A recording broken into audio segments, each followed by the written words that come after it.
Hello and welcome to the LaFayette Club's online lecture series.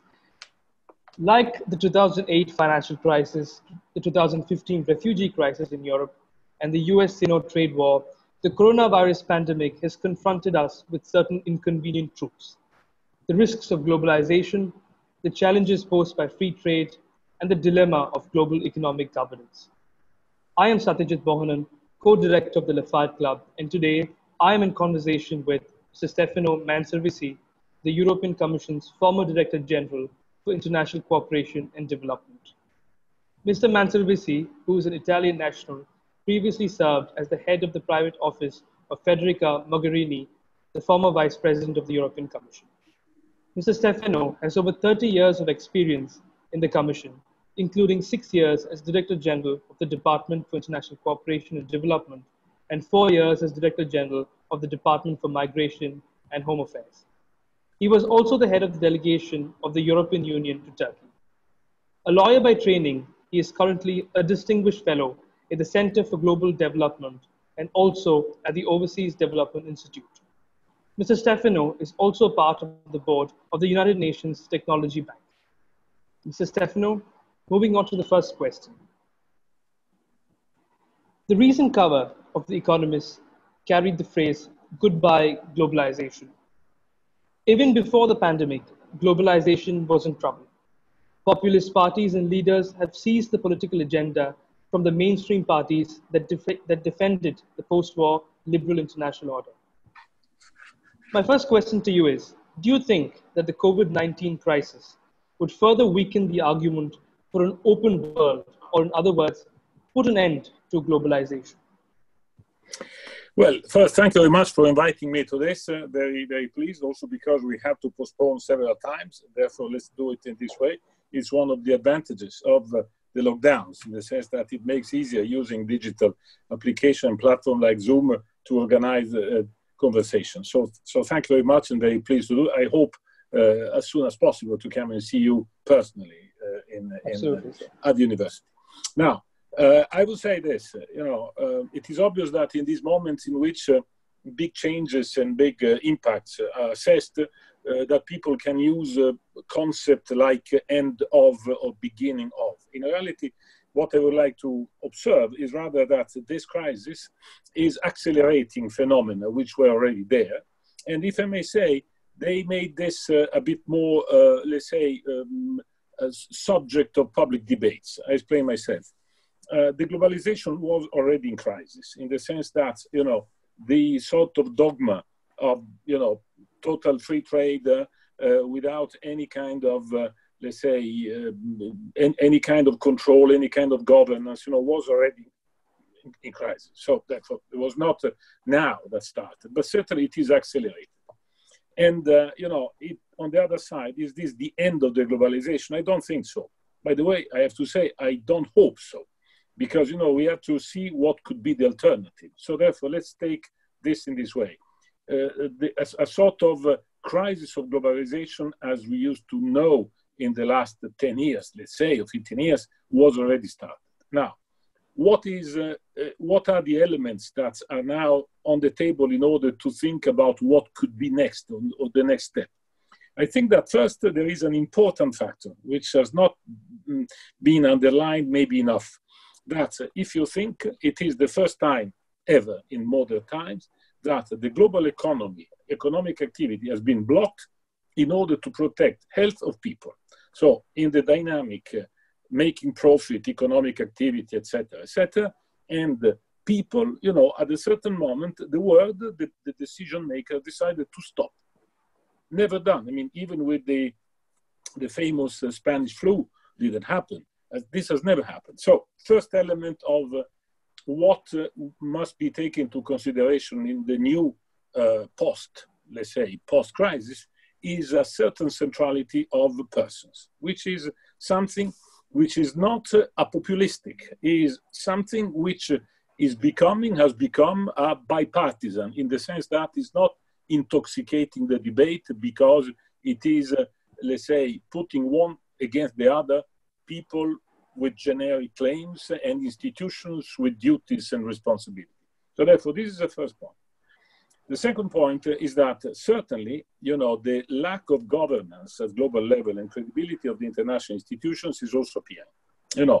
With a certain, also here, a certain differentiations. Because, for example, all those institutions which were called to intervene and to inject money, for example, to keep economies alive, afloat, and to intervene on the health care, like, for example, the European Union at the end of the day in Europe, but also the Bretton Woods institutions in Washington, just at global level, were criticized, but they were inevitably be seen also as important institution to take decision. So the importance was to have the combination between institutions and capacity or difficulty, but in any case, potential capacity of delivering.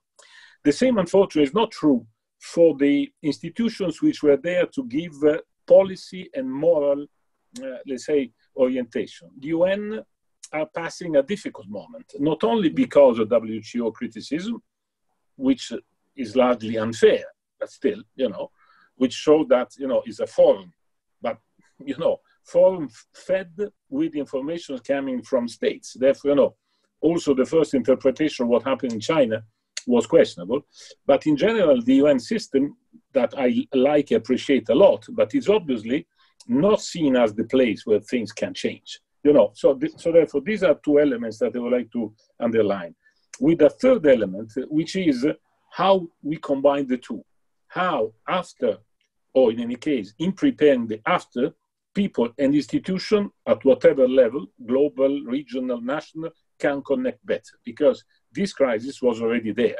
And therefore, this has further accelerated, but it has turned that into an issue which is not populistic anymore only. Therefore, these are elements that I suggest to take into consideration. Thank you, sir. Moving on to the second question, it is around the topic of global leadership.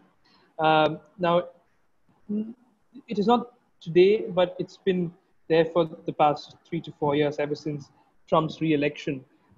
There seems to be a vacuum in global leadership, with the US taking a backseat from global governance as a whole. For instance, Trump's recent move to pull out of the WHO and America's continued ignorance towards the WTO. And on the other hand, China's secrecy and bullying have confirmed that it is unwilling and unfit, to pick up the global leadership mantle. And China is not seen as it's not seen as a global leader, which is can be acceptable to many countries. So, do you see the European Union taking up the leadership mantle in the post-COVID world order as far as global governance is concerned? For instance, the European Union already, as the world's largest donor and a leading economic power, is already at the forefront of this effort of providing aid to countries, and the Union has already taken a series of concrete steps to support its partners in the middle of a crisis such as the COVID-19 pandemic. So do you think the EU would fill up this vacuum and take up the leadership mantle post the crisis?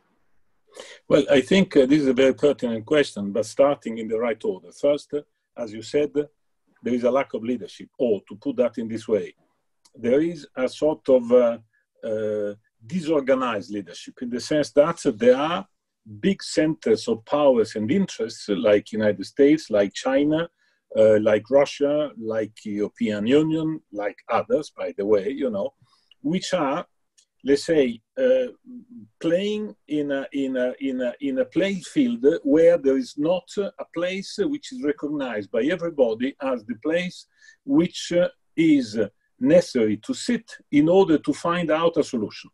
I think that, if you watch at the UN Security Council, for example, the first meeting happened weeks after that, the situation was not only quite serious in pandemic terms, but also quite serious in terms of tensions, notably between China, United States, and others. So, frankly speaking, if you look at the situation in the world, you see that there are many places in the world where, if this dynamic of let's say, common sense for look of, let's say, balanced situation is not back, there are risks of accidents because everybody is thinking in terms of its own geopolitical interest, and therefore, it's a very serious situation. But now, what is happening is precisely this: that there are different big powers, and I would say the big responsibility, in my view, is probably mainly on the United States, because even after the end of the Cold War, in any case, there was a sense of leadership not only for the West, but also, let's say, finding, or at least also finding solutions and a reference in terms of economy, in terms of politics, in terms of military, in terms of... Now, the real issue is that the United States have deliberately renounced to this. It's not that they are not powerful anymore, but simply that the Trump administration has deliberately pulled out from that, which has opened symmetrically spaces for others like China that we can criticize, but we cannot also criticize simply that they are, in the sense, left alone in a space, and therefore they are tempted to export what are their internal dynamic. A society which is not transparent, institutions which are fairly totalitarian. Look at what's going on in Hong Kong in these days.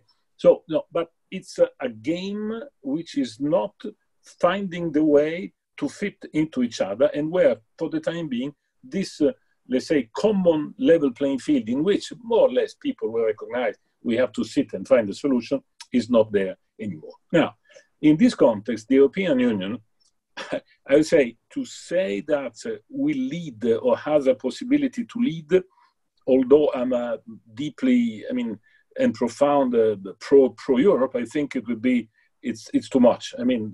This is probably one of the most powerful challenges that the European Union has, to wake up and to realize that without being standing and having an idea that whatever is doing for recovering itself has also an impact in giving some signs of leadership in a world which is multipolar, now the Union is missing an opportunity. So I think that the Union is challenged to do this. Now, there are signs according to which the Union at least is thinking in these terms.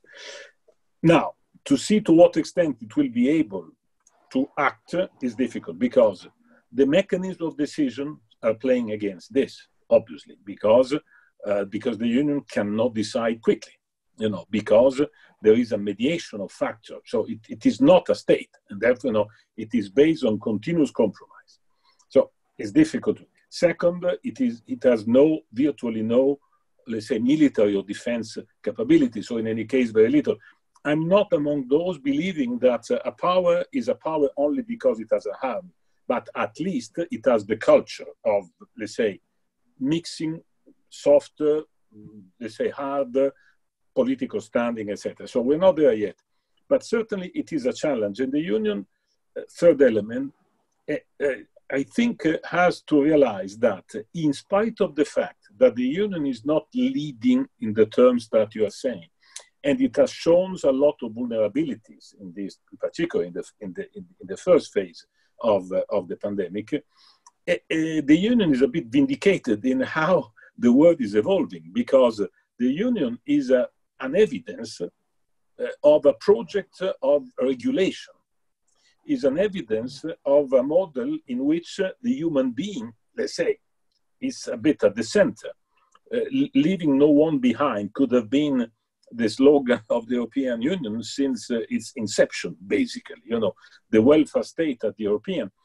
Let's say, the culture of life in the sense of relation with food, for example, all what is putting a bit more people at the center is already part of the European model. So, in a sense, even if in critical terms, even if, in indirect way, all the solutions about what will be after are objectively very much inspired, but what is at least the ambition and the very values of the European Union. So therefore, if you put all that together, you see that the European Union should not, let's say, escape from growing up a bit and standing a bit more.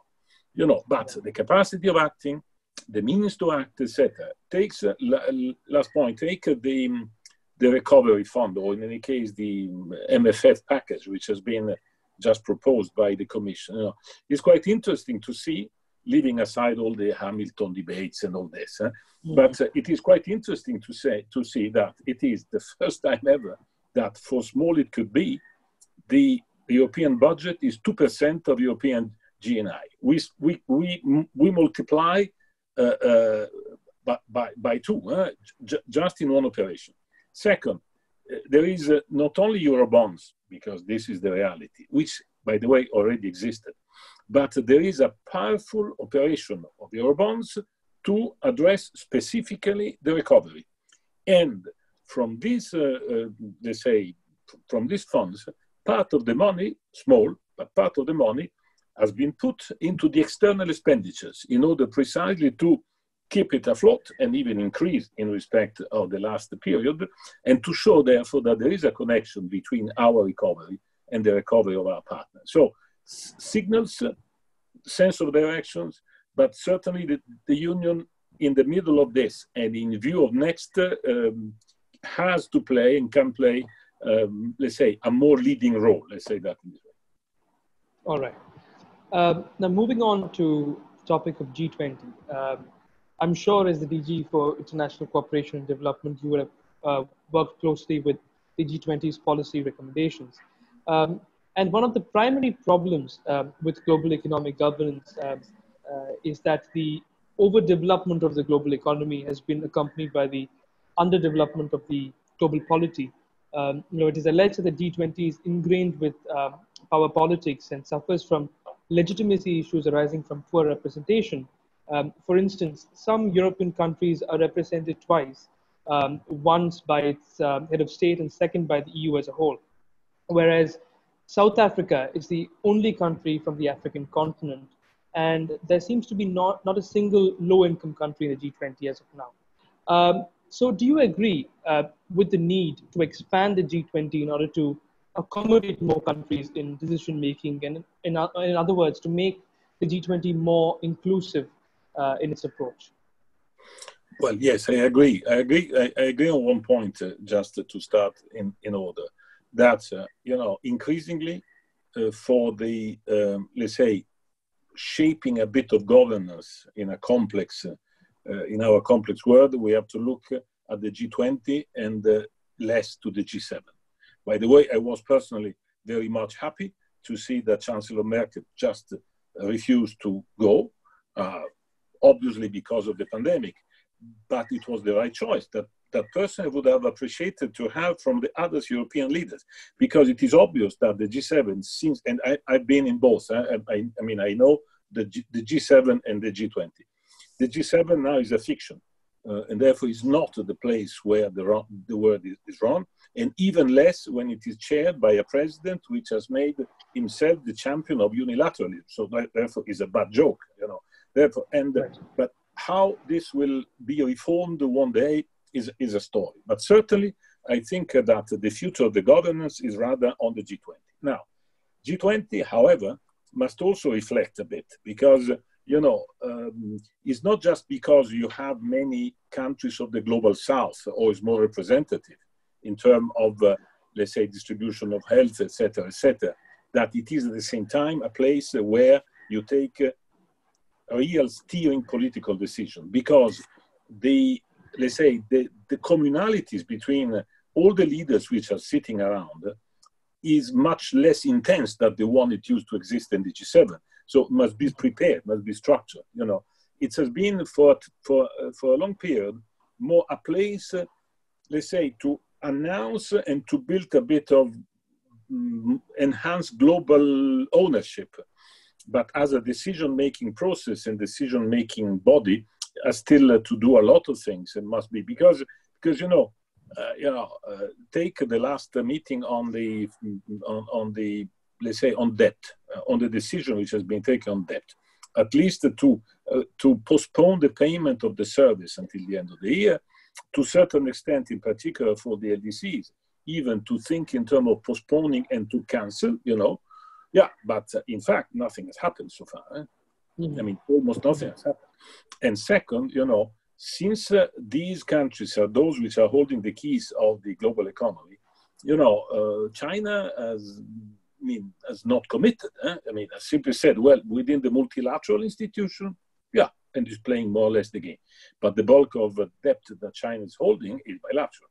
So, and I don't want to finger point China, but simply to say that, if you want to be there, you must also accept that there is a decision-making process which is credibly implemented. Therefore, I think that, yes, it should be, let's say, enlarged, or in any case, structured in a way which is a bit more, let's say, understandable, but in a way which also can deliver, because otherwise it remains a forum which is, is more sympathetic because it's more representative. But then if it is purely, let's say, a show, then it is not effective. But definitely, I think it must go in this direction. I mean, concerning Africa, South Africa is there, permanently. Occasionally also Nigeria and Ethiopia. But what is quite interesting is that as a permanent invitee, the African Union is always there. So therefore, I think this is part of the reflection for the future. Right. To add to this point, do you think, in comparison to the G20 response to the financial crisis of 2008, we saw countries coming together, forming stimulus packages, and regulating the economy at least for the next 2 years of 2008, 2009, 2010, and the steam really came down a bit, and then it became another inefficient institutions, in the years leading on. But do you think post this pandemic, do you think the G20 would be effective in restarting the global economy as it did in 2008? Well, it's difficult because, the two crises are quite different. The 2008 crisis was financial one, and therefore, the kind of stimulus was essentially linked to putting back on track the banking system, to put back on track the international finance, and it received different responses. For example, in Europe, it was still the mantra of the Stability Pact, and therefore how this was imposed to Greece in particular, and how it was imposed also to others that proved to be much weaker today because hit by a different crisis, which is more substantial crisis at the time of the COVID. So I think that, what the G20 did in 2008, 2010, to be replicated more or less, mutatis mutandis, saying the same thing, today is extremely difficult because the mass of resources which are necessary are much, much bigger.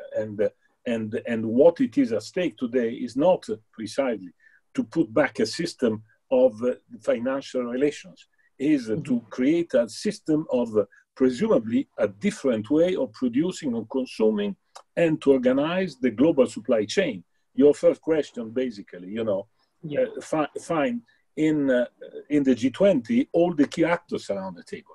But on this, it is far to be a consensus. Take, the issue of oil prices.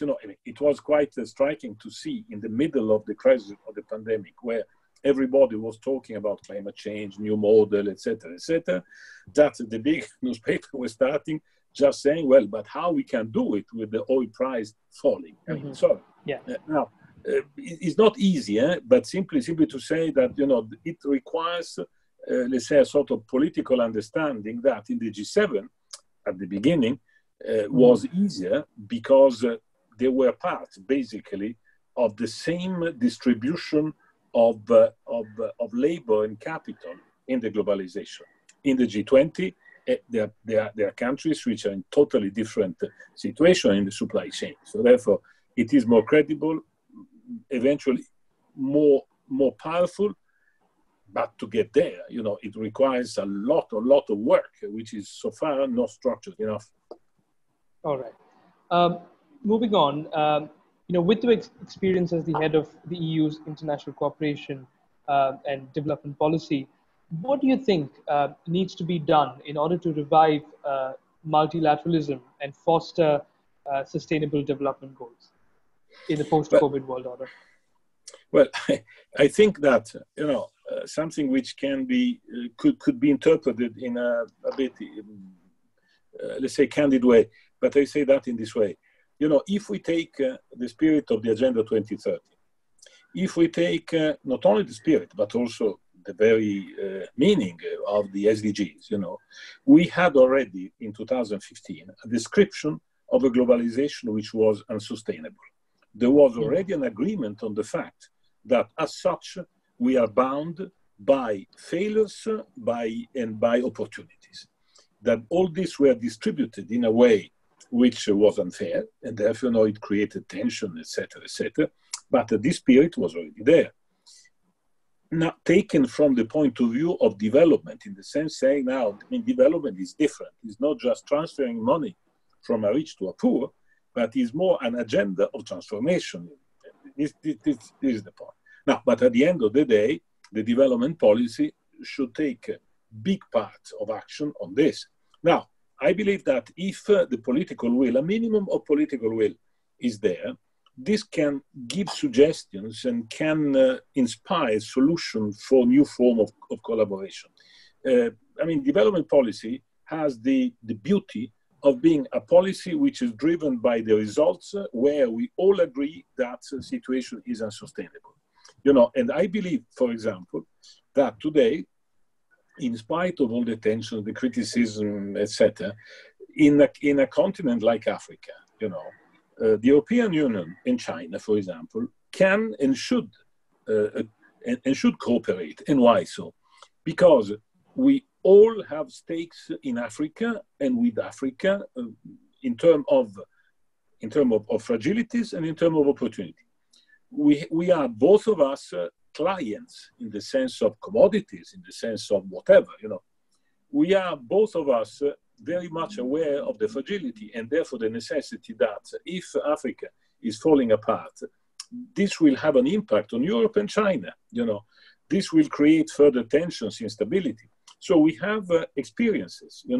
China is building huge infrastructure, things that Europeans are not doing anymore. This is also, say, waking up a bit the Europeans, which have spent a lot of time complaining, maybe rightly so sometimes, but all complain. Mm-hmm. So I think that if we are driven by the fight against poverty, or at least to avoid that millions of Africans fall back into poverty, extreme poverty, which eventually will even decrease the interest of a continent which will have 2 billion people in a few decades, and which can constitute a formidable market in addition to a political subject. All these things can suggest that through pragmatism, through development policy in the sense of identifying SDGs implementation in a given place, this can suggest innovative forms of cooperation at the international level, showing that doing together is better than doing one against the other. It's modest, but I think the development policy could be about that. But there should be some rule of the game. For example, the European should stop blaming China, and the Chinese should stop believing that you can be at the same time a big power and developing countries not accountable to anybody. So I think that there are some trade-off, but in my view, they could be possible. So development policy is very much a driving force, in this, and can suggest solutions also elsewhere. All right, thank you. And moving on to one of the final questions, and a hot topic. Do you expect a delay in the Brexit trade deal? With the pandemic and a global recession in place, many believe that this would have a critical impact on the deal and hence would delay negotiations. Do you believe there would be a delay, or do you think things will go as planned? Look, I think that there is one reality, which is the one of the political declaration, and on both sides. But I would say even more on UK side, it is obvious that there are some, let's say, principles, some necessities of delivering, and therefore it's difficult now immediately to say we will go and we'll ask for, let's say, a longer period, because it seems to concede defeat, or to say, look, we are at the mercy of the Union. I can try and understand the UK position, at least the position of the government. I personally believe that is not tenable, is not sustainable. simply because time has been affected by the pandemic, and therefore, objectively, I think there would be necessity to have some extra time. On the other hand, the European Union cannot come with a proposal or a suggestion on this, because this must be asked by United Kingdom, and therefore,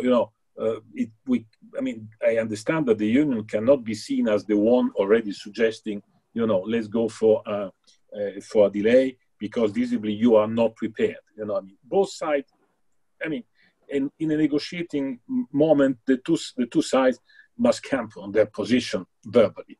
I hope that a bit more on the ground, as I'm watching on the UK press and the people talking, etc., some common sense will prevail, because one thing is clear. When the UK negotiator Frost published his letter, criticizing the attitude of the Union, this was an ill-informed and unfair letter, because what the Union is asking to negotiate is exactly what it is contained in the political declaration. So we never said, as European Union, we can go for a constellation of treaties by sector. Never, Then what will be the level playing field at the end is something to be negotiated. But the UK negotiator cannot say we can go with, let's say, and therefore we can go for small things and then later. No, this is not possible. So I don't know how it will end up, but I think that it is wise to believe that there will be an extra time which will be needed if both sides want to reach a win-win agreement, if we used to say. Moving on to an audience question by Abd Alsar Ardati. He asks you, what are the European Commission's expectations of computer-assisted translation tool projects? And why has there been no follow-up on already developed projects like the CASMACAT? I have to confess with the honesty that I'm not an expert, therefore I cannot know. What I know, however, and this is visible by everybody, is that there is what we used to call the digital dimension of our economy, the technological applications, including artificial intelligence, as the new frontier, the new perspective. We are already in the middle of that. If you think that at a certain moment we had 1.5 billion students in the world just following lessons from remote, and then this dimension of telework, smart working, as you wish, has strongly entered into our dimension. I think that this is not tomorrow, is already today, which implies one, skills, and therefore this must be not just a cherry on the cake of education, but deeply driving also the way in which you educate, you do didactics, etc. Second, all those, let's say, applications, let's say that in this way, which are due to make this kind of communication easier and more fluid in a world which is speaking different languages, will be enhanced. I was this morning on another platform which to prepare another bigger webinar in next month, and people were precise thinking about which kind of language. And therefore, not all the software are already up to the possibility to do what we are doing now in different languages with, immediate translation available to everybody. So I cannot reply to the specific question about what I know, that this will be accelerated, because this has been seen to be daily life now. Yes. Well, I think that brings us to the end of this conversation.